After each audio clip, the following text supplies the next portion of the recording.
Let's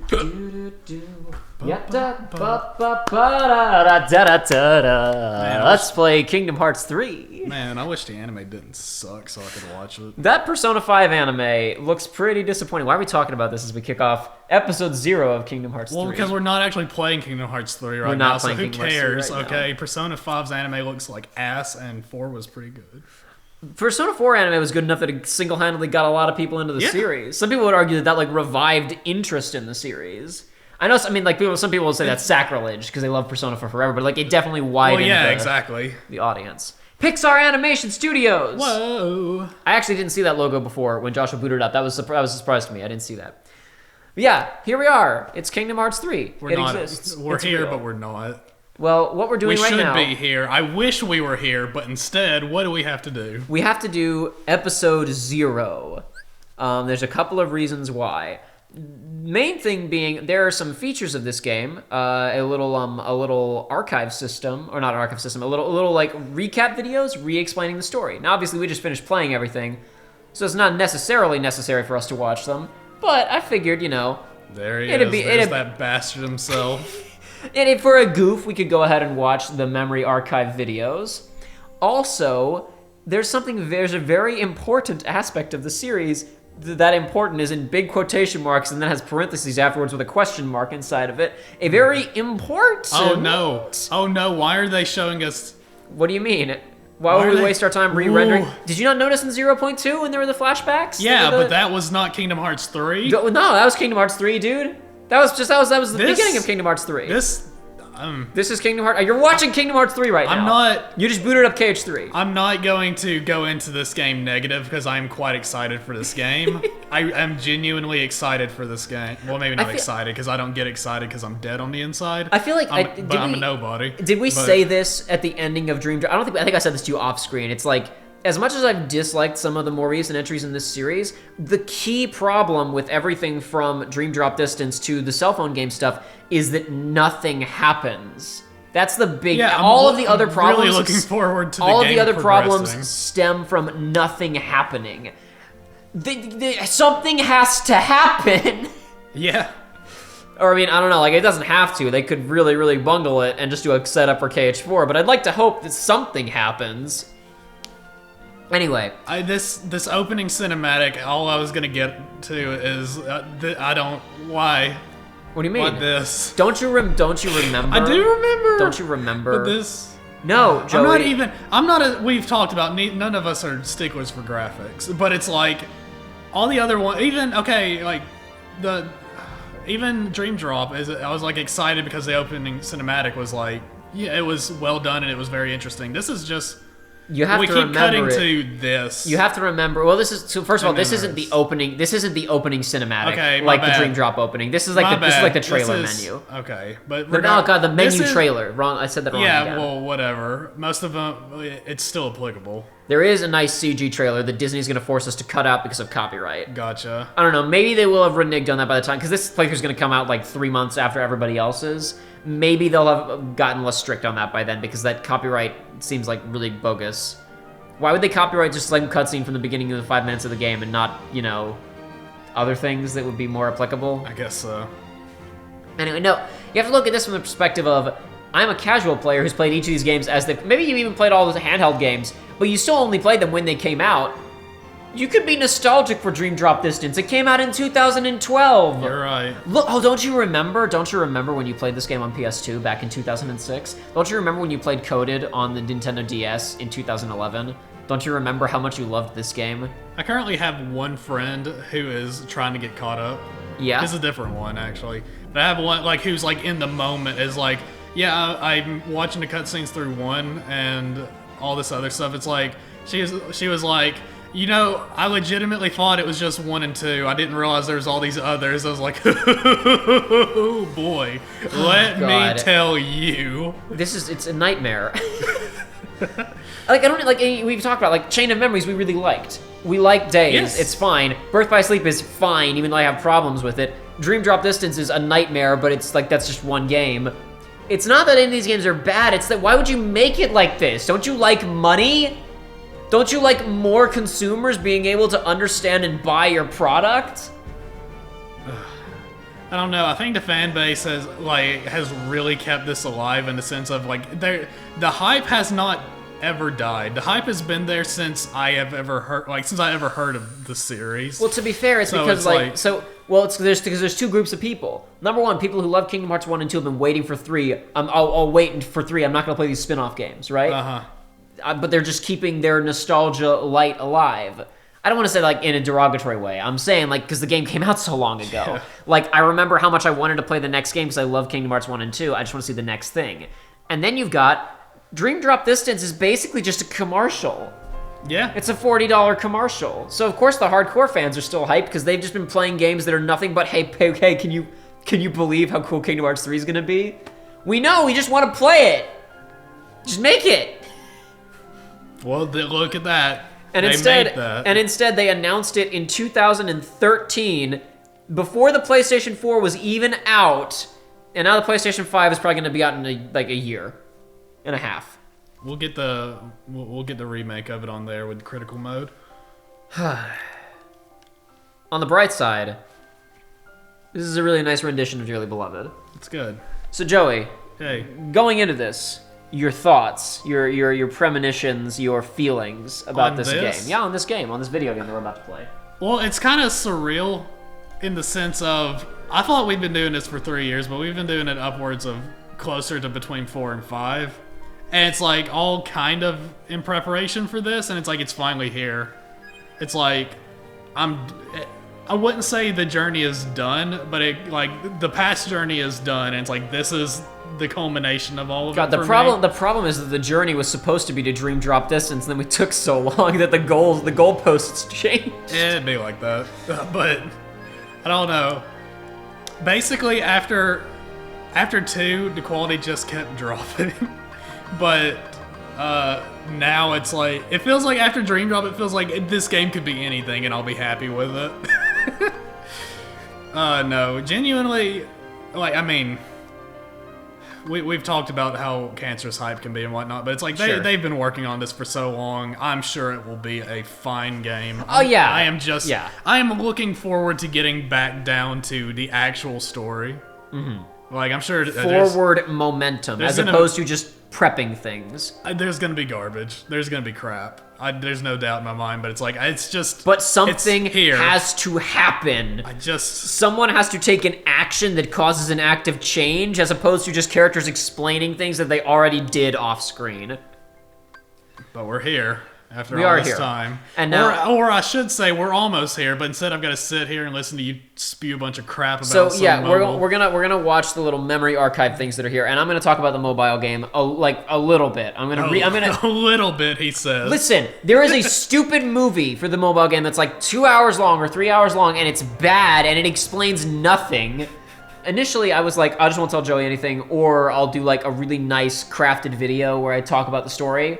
We don't have time to watch the movie. I don't have time to make that video. But I feel like not telling you this stuff is me taking a shortcut in terms of me. Like, we've covered everything. We've talked about everything. We've been fair. It's not fair for me to suddenly start cherry picking what things I cover and what I don't. Alrighty. Also, there are people who are just watching these playthroughs, and this is their experience of Kingdom Hearts.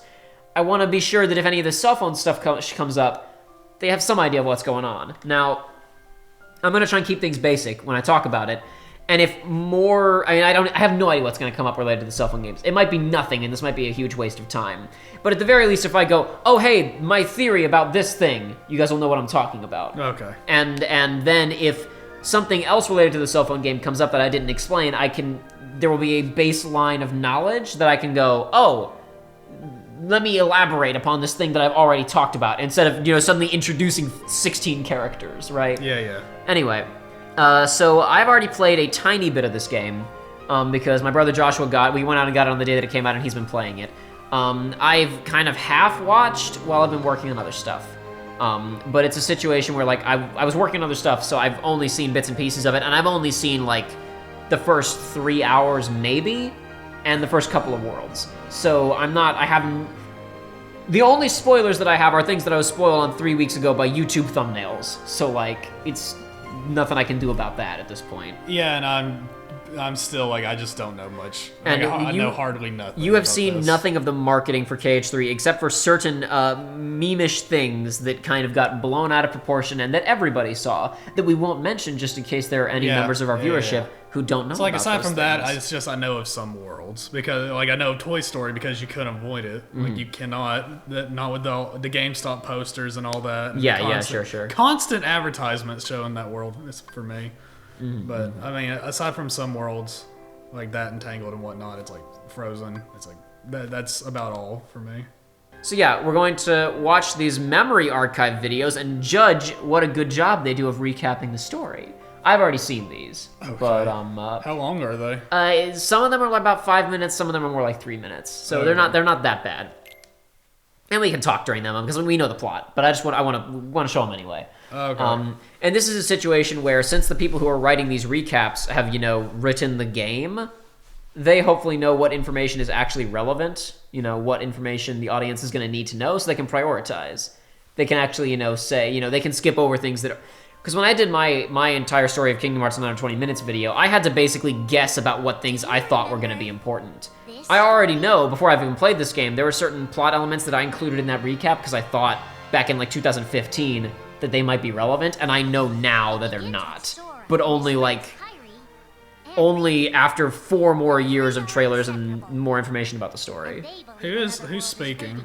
That's Chirithy. That's a character from the mobile game. I was about to say, is this that stupid mascot you were telling me This about? is the cat mascot from the mobile game. So within minute 1, the first character we see, other than in the opening sequence, is a cell phone game character. So look, I don't know how polluted this game is gonna be with cell phone game nonsense. So we have to be careful. We gotta be careful of these things. Unknown world. And before long, he meets 2 courageous companions. A magician named Donald, and a knight named Goofy.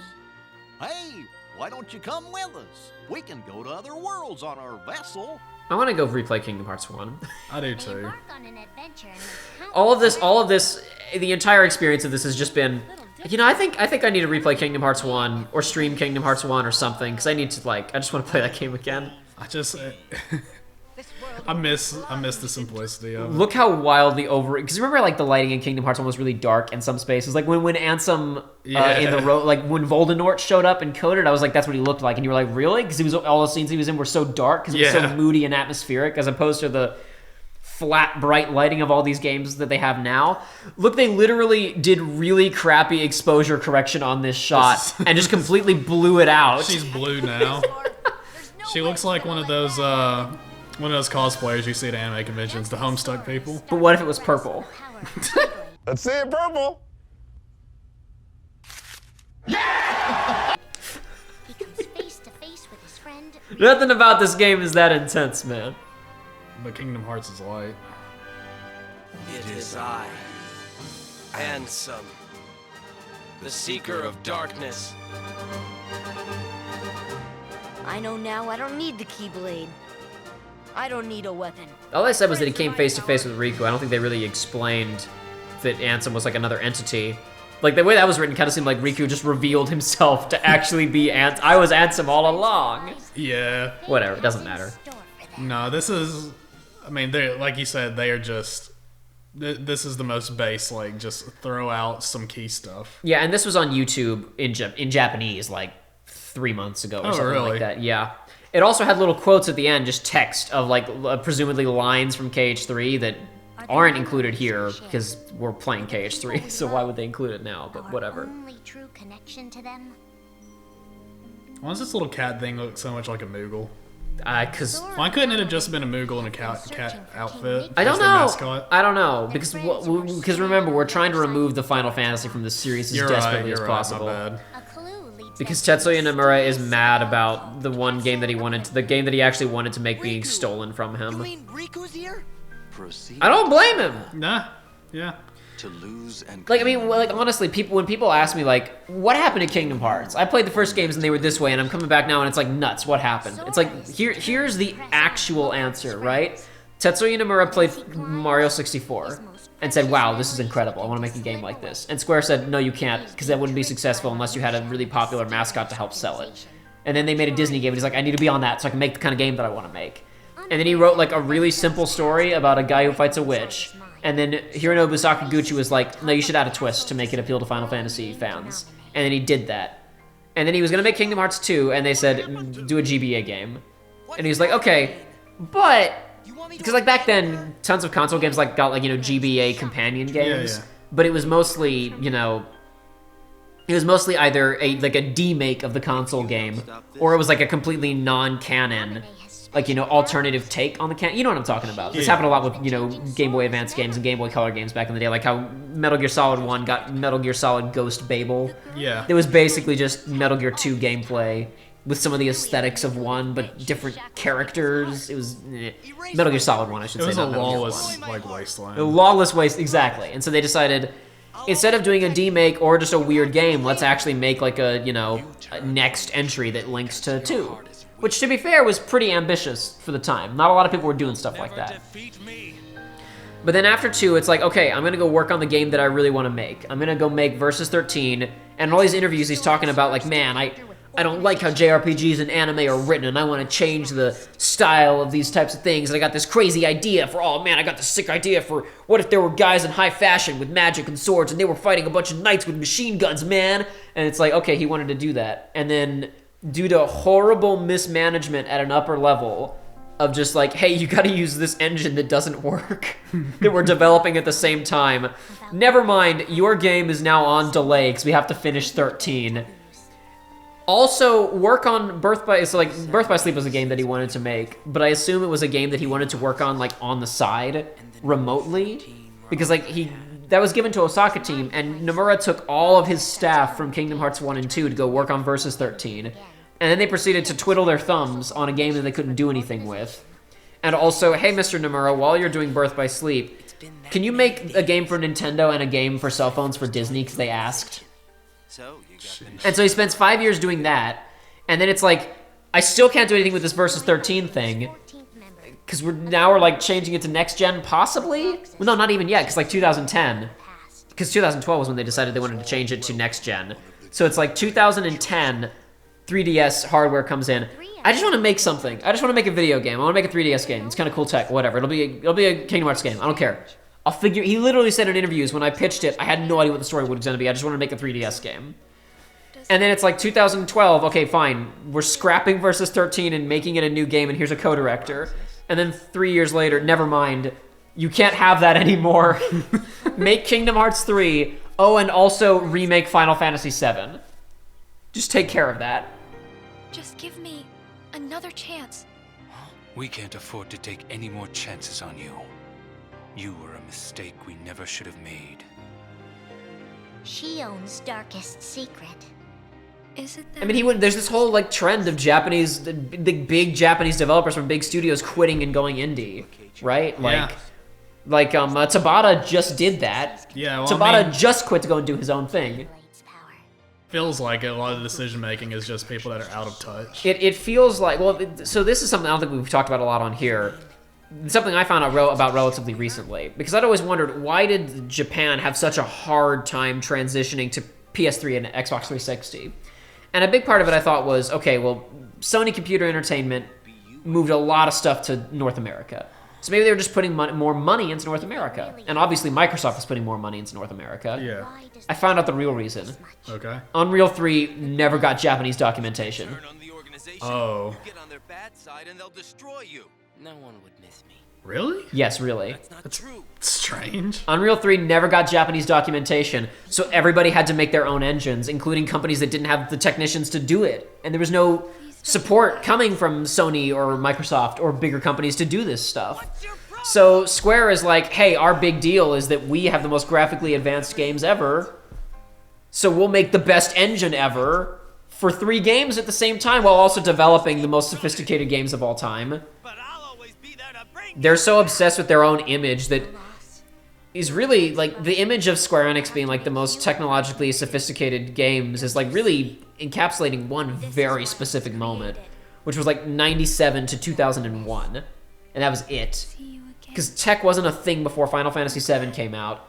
And after FF10 and maybe the first Kingdom Hearts game, there was nothing special about these games in terms of their tech anymore. You are both best friends. Final Fantasy 13 came out after Heavy Rain in the States. Forget. That's the Yeesh. truth. I love that effect though, right there. We were talking over that, but the teardrops fall Yeah. onto the page and erase Xion like she's watercolor paint and she gets splotched out. I think that's awesome. Also, this is the first book that's actually had a conclusion to the story so far, hasn't it? 'Cause Yeah, the other one's the just kinda first one left off. ended with like Riku and Sora clashing, and then the We're second talking one was- over all of this stuff, but it's because we want to make sure this episode 0 isn't 3 hours long. So whatever. I mean, we're paying attention to it still. We're still reading what they're saying and listening. But Yeah. like, But I feel like that one was the most like of the actual like was the most actually like straightforward recap. yeah exactly like it.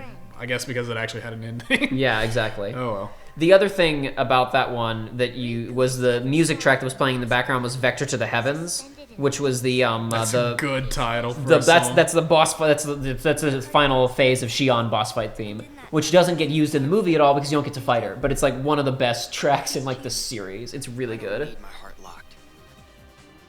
I'm ready. I'm gonna fight Ansem. You're not gonna lose. I know it. Yeah, there's Mickey again. Kill him big, Riku. Cut him in half. Do big. Glimpses his inner darkness. Yeah, I think we probably mentioned it a few times. Was like Riku has an actual weapon. Like everybody else is using big keys, but he's got a sword. Yeah, kinda. Dark power. Kinda. Well, I mean now it's a key sword, but Sure. it's like he had a sword. It He looked had- it looked more like a sword at least. It was still kind of blunt It was on that called outward a edge. soul eater, for God's sake. Like that's a weapon. In time, Riku crosses paths with Xion, who attacks him with a false keyblade. Tell me first why you are dressed as one of us.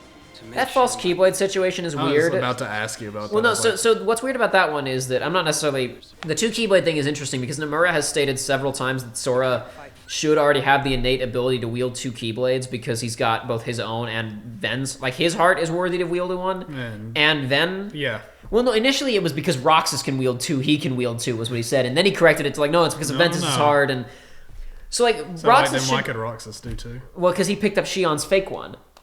Oh, okay. But then, Sure. but Roxas should be able to use Sora's and his / Ven's, I guess. So there's like, we really don't need to, I don't know, whatever, it doesn't matter. Who cares? Sora can backhand one and hold one properly. Once again, none of that stuff matters. Yeah. I just want Sora and Kairi to make out. Maybe they will in this game, but probably not. I just want Sora to have like an interesting character arc, and I want Riku to They're gonna have hug, another new and character that's arc. as far as you're gonna get. Listen, I want Sora to have a new character arc. I want Riku to have an interesting new character arc. Do some stuff with Kairi too. Give Axel some interesting stuff to deal with his make him sad about his missing friends. Yeah, I was about to say, like, he's got to go against his friend now, his past life friendo man. Oh, Syax, yeah. Yeah. Make that interesting. That's what I care about. I don't care about the For the inevitable. false keyblades and all that other stuff. I want drama. I don't want lore. I mean, lore's fun. Lore is fine. Lore can. Like, I don't want. I make it sound like I just hate lore or whatever. That's not the case at all. It's like It should be there, but it shouldn't be the main focus. we've talked about how it's bogged down these games. That's the problem with Dream Drop Distance is that it exists solely to deliver more lore to the audience because there's Riku and nothing happens. It's just characters show up and say this is what's going to happen next time through these new mechanics, and then nobody accomplishes anything. They just all leave. Sora's memories. I'll set Kingdom Hearts free. Then everything will be the way it was. She'll come back. And the three of us can be Yep, together. it's still the wrong version. You can see the laser beam shooting Kingdom Hearts. Don't worry about it. It's a struggle. See, look, wait, there it is. Yeah, this is laser beam. Anything crazy. They're gonna release a patch that just edits that out somehow. I'm gonna have to poorly. go back and double check Kingdom Hearts 2 and see if that laser is there before Diz starts shooting it, but I'm pretty sure it's not. Power in my heart.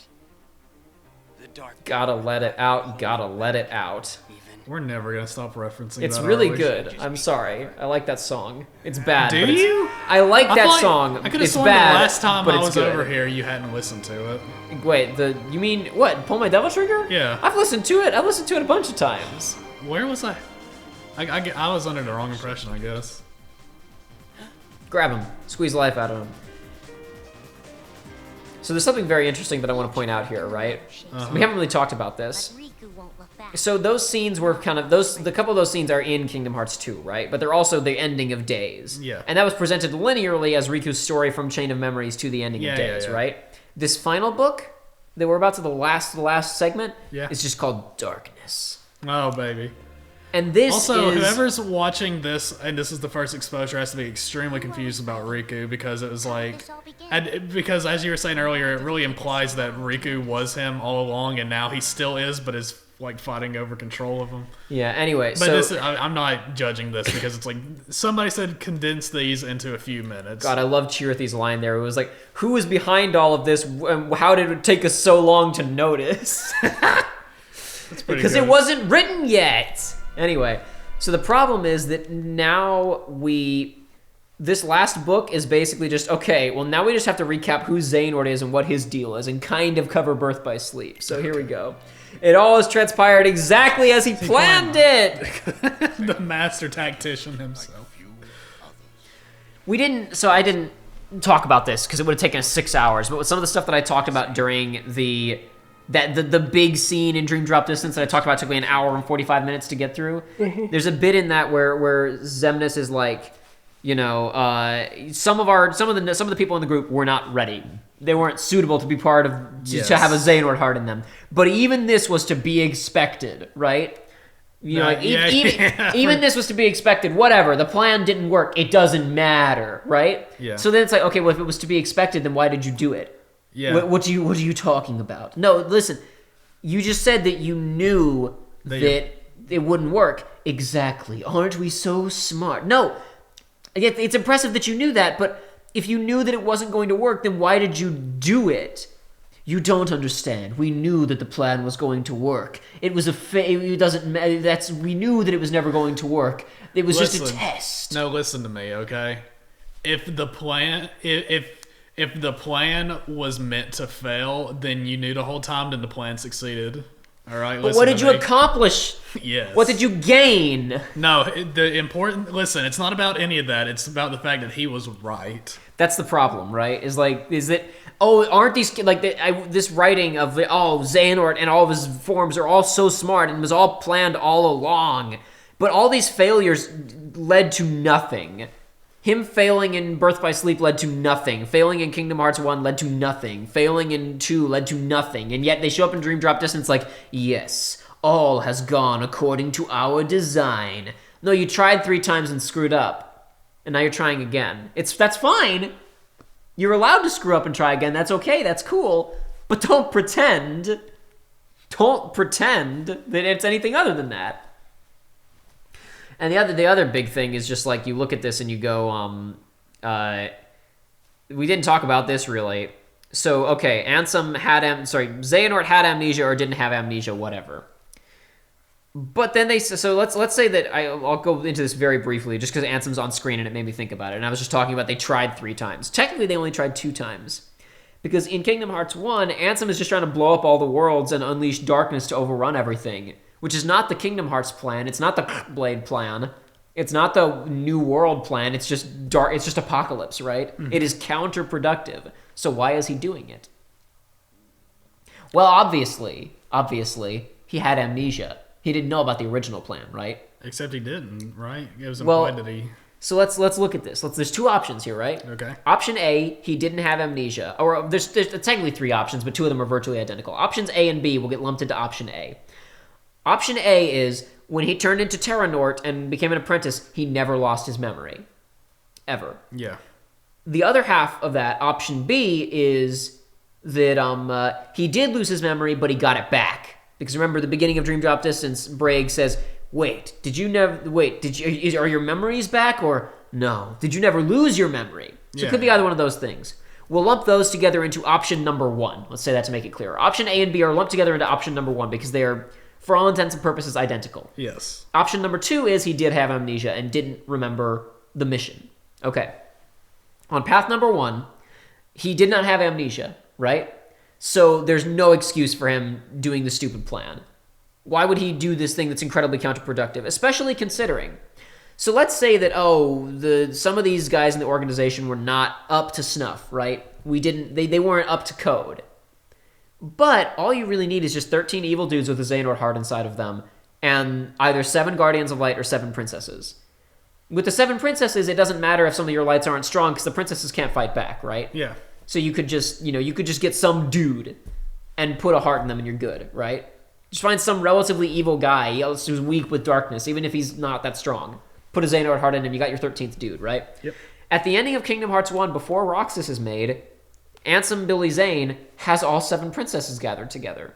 Now, granted, Kairi's heart is still inside of Sora, but you think he would have at least mail-ordered the other 6 to Xemnas. If they were working in collaboration, why didn't he send the other 6 to Xemnas? Because as soon as they got the 7th, all they need to do is just get a 13th guy, and they can make the Keyblade and win at the ending of Kingdom Hearts 1. Instant.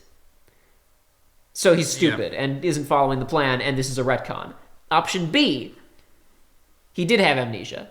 On its face, oh, this is fine then. He didn't know. This is just Apprentice Ansem wanting all that darkness and wanting to be super evil, right? Apprentice Xehanort turning into Ansem, wanting to be super duper evil, wanting to be the smartest dude ever, right? Yeah. Okay. Except in Dream Drop Distance, young Xehanort says, I'm going to go back to my time and I'll forget about what happened here. However, the events that I've seen here, my predestined path, will be etched upon my heart and guide my way to where I should go, right? Yeah. Nobodies don't have hearts, and Xemnas follows the plan. Despite the fact that Billy Zane is a heartless, he does technically have a heart, and he doesn't follow the plan. So, heartless Billy Zane should have followed the plan because he had the heart with the plan etched on it, and Xemnas had no heart, so if he had no memory, how the hell did he know what to do? If he had no heart and no memory, how could he have possibly done the 13 Xehanort's plan? Anyway. They really dug themselves in a hole with that. Anyway, it's this insistence upon, no, we planned it all. Just move on to a new thing, and these things aren't problems. Move to a new thing. New villain. Or alternatively, Master Xehanort comes back through some unrelated means, and it's just, oh yeah, these guys were doing this other stuff. Whatever, it doesn't matter. Master Xehanort's a new character. He's Master Gibbs. Whatever. Okay. Master Gibbs is introduced in Birth by Sleep. Master Evil McFingerwiggles. He's just a new guy. And then he goes to when he and Aqua go into the realm of darkness at the end of Birth by Sleep, they both get trapped there, and they spend the next 10 years occasionally coming across each other and fighting, but never defeating one another. Yeah. And then in Kingdom Hearts 3, he comes back to the real world and he's like, "All right, I'm ready to go, but I need a dark army, and I left behind instructions to an apprentice named Xehanort. I need to go find him. Oh, he's dead? Whatever, I'll use my dark powers to bring him back to life, along with all these other villains that I want for the finale of the series. Bam. Go. You don't need all of this. They can all be independent characters and the story is still functionally identical." And the Keyblade with it.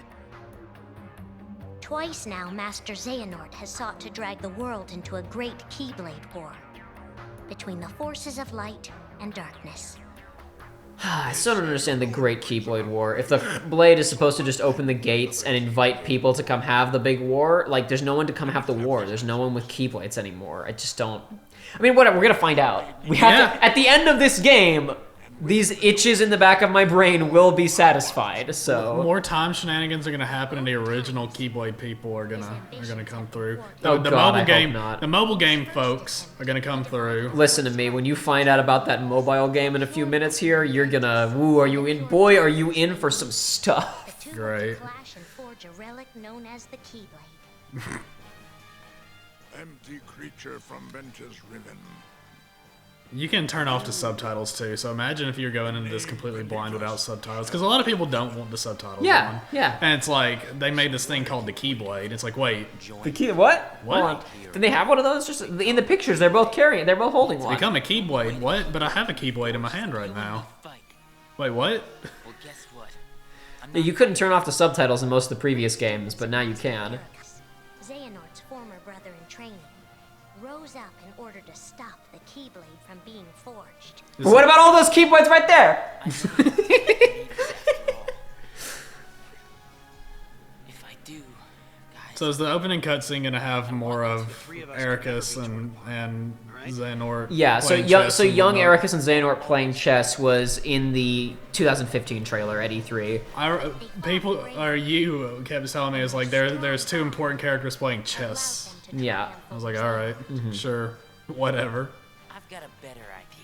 Well, I was trying to avoid spoiling too much. Yeah. Like, I mean, Well, it's like I did not know it was them until just a few minutes ago, but it's like it's a nothing. It's like whatever. Well, I mean, no, my issue is more, while you could have deduced that Xehanort, or heard through just people talking, saying his name loosely, loose lips sink ships, you could have guessed or found out through any means that Xehanort was the primary antagonist of 3. I had to try and keep that a secret until the end of Coded. Yeah. Well, so Since that character seems to dead end. I had no proof, but I figure it was like somewhere in my gut it was like I figure I was like, oh, these people aren't going away, are they? And I still kind of feel like that, like, because this isn't the last Kingdom Hearts game. No. Well, It might be our last Kingdom Hearts, but to be this is not clear, gonna be the last Kingdom Hearts. they have said that this game is the end of the Xehanort saga. I don't know if I've ever used that term around you because I was trying to be careful about spoilers, have but not, Tetsuya but they Nomura has said said that. several times this is the end of the Xehanort saga. So he's just going to be a side villain in the next. He's going to be the Maleficent of the next game. Well, is what you're telling me. hopefully he's dead and we move on to something Hopefully. else. But you never know. I'm sure we'll find out eventually. Who would serve as the 13 Darknesses. So I want you to notice something really carefully here. Watch this. By Sora and his friends. After this shot of Ansem getting killed, something very interesting happens here that I haven't talked about much in light of the changes to the story. There was that Billy Zane clip, but with no sound effects. It sounded kind of awkward. Those were the only 4 shots from Kingdom Hearts 2, other than the bit of him fighting with Roxas, which is also technically from Days. Kingdom Hearts 2 is now like the least relevant game in the entire series. Yeah, I was other than noticing Coded. that at the very beginning. I was like, there's a suspicious lack of the early, like, I don't know, I was like at the beginning I was noticing more Birth by Sleep related stuff than anything. No, yeah, it's weird when you go back over like the important events of the series. Kingdom Hearts 1 is still relatively important because you just got to set up these building blocks of where Sora and Riku go, which is relevant to the overall layout of the series, and you got to set up Billy Zane, but and like the world's being destroyed. But even that's kind of averted. The main thing is, like, Kingdom Hearts 2, nothing really happens in that game in the first place other than what's self-contained to it. And looking at the larger scope of the story, stopping Organization 13 was completely meaningless. It was meaningless in the context of that game because there was no real threat. And then it becomes even more meaningless in the wider stretch of the story because, it was all according to Keikaku. So, like, in my entire Story of Kingdom Hearts video, I think Kingdom Hearts 2 gets the least screen time of all the games other than Coded, which technically doesn't get any screen time. I use a clip of Terra Aqua. No, that's not true. I do use one clip from Coded because I use the clip where Yensid is explaining that Master Xehanort is coming back. But for the most part, my explanation of Coded is basically just that Donald, Goofy, and Mickey come across evidence that Terra, Ven, and Aqua might still be out there, and we might be able to rescue them. Mm-hmm. Also, Yensid deduces that Xehanort is coming back. Because that's it. That's all that Coded is. Right.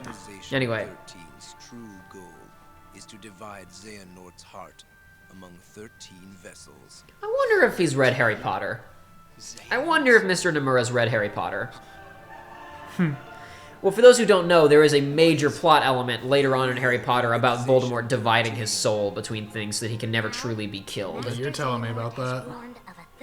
I apologize if that's a Harry Potter spoiler to anybody, but it's a really relatively minor spoiler. Like it's not like a twist where it's like, oh, you thought you defeated me, but actually, it's more like a thing where somebody goes, hey, so why is it that why is it that Voldemort didn't die that time? And it's like, oh, I think it's probably because he did this thing, and it's like, oh, okay, that makes sense.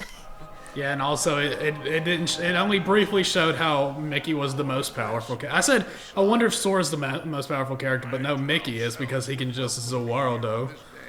Only when the script calls for it, though. Yeah. It is the future which lies beyond my sight. Which still doesn't make any sense because you can go to any point in time where another version of yourself exists. So you should just be able to fast forward as much as possible to the point where you die and see if it's 200 years in the future. Or like 2 minutes. Yeah, exactly. Not even time can contain Xehanort's ambitions, but the end is Okay, near. but what if you go so forward in time that you die and then you can't go back because you're dead? I've always I don't know. I wonder about that. Right? Like if you teleport to the exact moment where you die, then you could still hypothetically, if you have some life juice, exist a little bit longer after that, right? Can't Maybe. you? I don't know. Wow, look at that. That's a fast responsive switch right there. Yeah. This feels a lot. This is, I don't know, BBS, not BBS. DDE's menus are really lethargic, so like flipping around between these was actually pretty like, feels pretty smooth. Up, up, up, get it, that, that feels pretty decent actually compared to DDDs, which are kind of slow. Yeah. Anyway, but we're not starting yet because I gotta explain the mobile game crap. All right, let's just get on with it. Well, give me 2 seconds while I cut off the video recording because we're not going to be needing this main menu and dearly beloved. Joey, you're not going to be seeing it, but when I edit this video, I will include visual aids for people. Okay. In fact, maybe this will even be a separate video. Maybe there's a part 0.2. Fragmentary passage. Yeah, exactly. Where I explain the stupid mobile game crap. I'll figure out how I edit this later. For right now, I have a handful of visual aids that I'm going to share with you, but during the actual edited video, I will have a greater volume of visual aids for the people, Gotcha. so they can understand what's happening.